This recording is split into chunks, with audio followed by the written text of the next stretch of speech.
Hello రోజక్క, good evening. వచ్చేసిన మళ్ళా ఏదో మాట్లాడుతుండవు కదా మే. ఊమే నాకు అర్థం కాదు, మీరు తెలియక మాట్లాడుతున్నారా తెలిసి మాట్లాడుతున్నారా? అసలు ఏమి మాట్లాడుతున్నారు మే మీరు?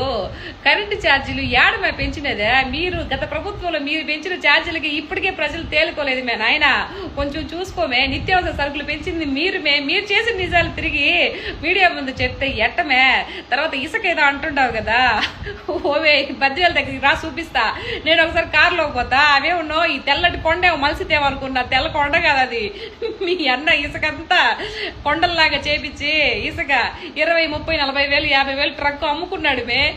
నువ్వు నిజాలన్నీ అప్పుడు జరిగినాయి అన్ని ఇప్పుడు ప్రెస్ మీట్ పెట్టి చెప్తే మా అన్న ఎట్ట తలెత్తుకోవాలి మే? నెక్స్ట్ ముఖ్యమంత్రి ఎలా అవుతాడు మే?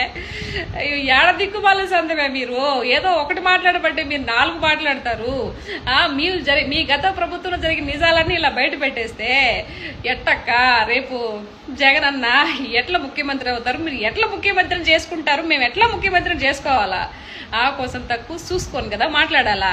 నువ్వు టూరిజం పేరుతానడా, నువ్వు మొత్తం తిరిగి వస్తావు, టూర్లు వేసి వస్తావి. నీకు ఏడ తెలుస్తుంది ప్రజలు ఏం కరెంటు బిల్లు కడుతున్నారా, ఇసుక ఎంత కొంటున్నా? చస్తే కదా నీకా?